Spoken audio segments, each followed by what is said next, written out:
अच्छा, फिर उसके बाद हुआ ये कि ये मतलब वहाँ की जो डायनामिक्स हैं आज़ाद कश्मीर में, आप देखते होंगे कि ज़ाहिर है बारानी इलाका है, पहाड़ी है, लोगों का जो है ना वो सिलसिला रोज़गार वहाँ पे बहुत महदूद है। वहाँ पे बहुत सारा पोटेंशियल जो मौजूद था, उसको कभी भी जो है ना वो मटेरियलाइज़ नहीं किया गया। हुँ।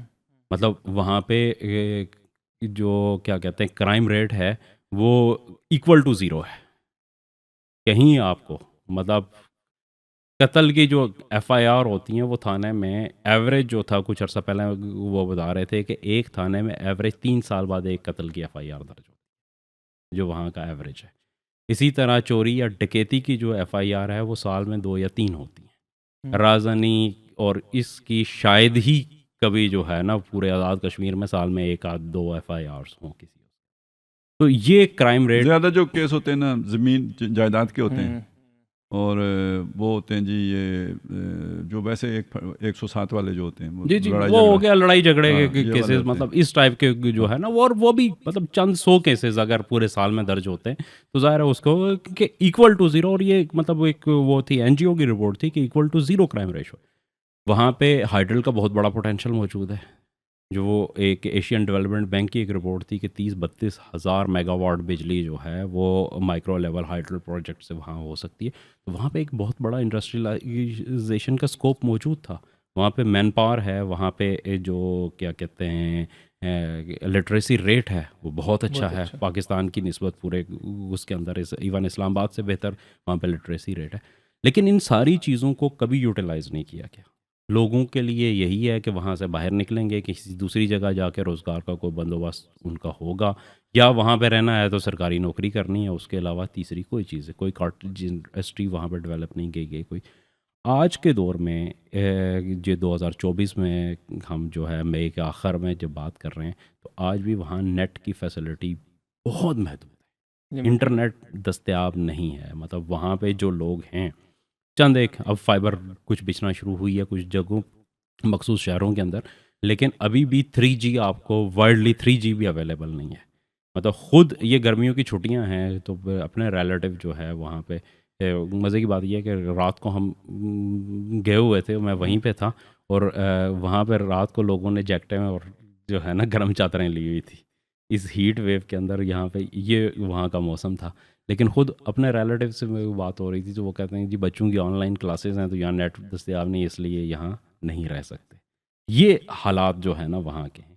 और लोगों की जो डिमांड्स थी वो बड़ी जेन्युइन किस्म की थी कि भाई जो आटा है वो सब्सिडाइज आपको जो है ना एक एग्रीमेंट मौजूद है आपका कि आप सब्सिडाइज उसे रेट पे देंगे, उसी के ऊपर दें। बिजली का आप चूँकि नेट हाइडल प्रॉफिट नहीं देते, रॉयल्टी नहीं देते आज़ाद कश्मीर को, और आपका उनके साथ एग्रीमेंट यही है कि जो कास्ट रेट पे आप उन्हें इलेक्ट्रिसिटी देंगे हाइडल की, तो वो कास्ट रेट पे मिलनी चाहिए।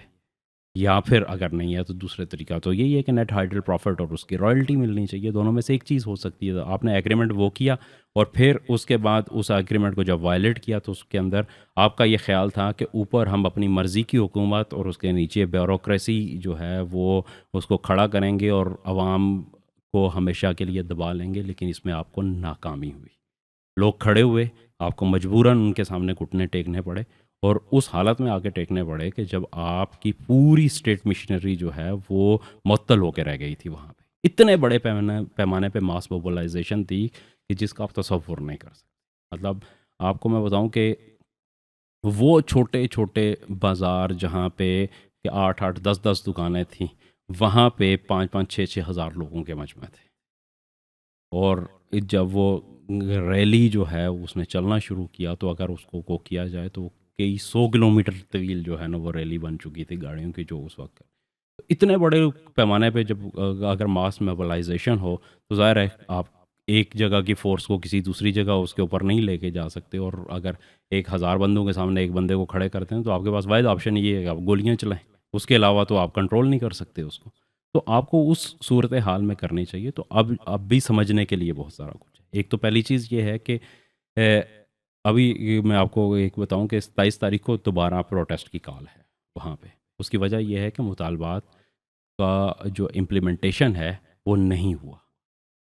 जो नोटिफिकेशन हो गए, लेकिन उसके ऊपर इम्प्लीमेंटेशन बिल शुरू। इस दफ़ा भी पुराने रेट्स पे आए हैं। हाँ, इस दफ़ा बिलों का भी कुछ लोग जो है ना ये कह रहे हैं कि बिल अभी भी जो है ना वो उसी के ऊपर आए हैं।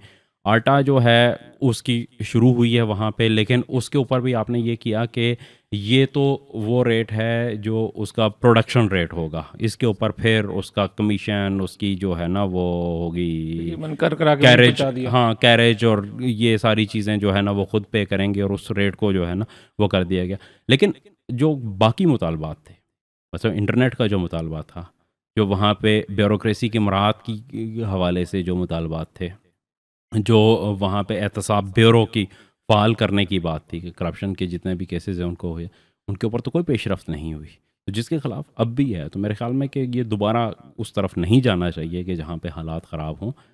एक जिसे सीरियस विल के साथ जो है ना इस काम को करना चाहिए। अगर हुकूमत ने मान भी लिया है तो फिर मुझे ये समझ नहीं आती कि उसमें रोड़े अटकाने की या मींगने डालने की क्या ज़रूरत है। दूध आपने देना ही है, तो अगर अच्छे तरीके से कर लें तो अच्छे तरीके से वो चीज़ जो है ना वो लोगों तक भी पहुंचेगी और रियासत का एक अच्छा तासुर जाता है लोगों के ऊपर।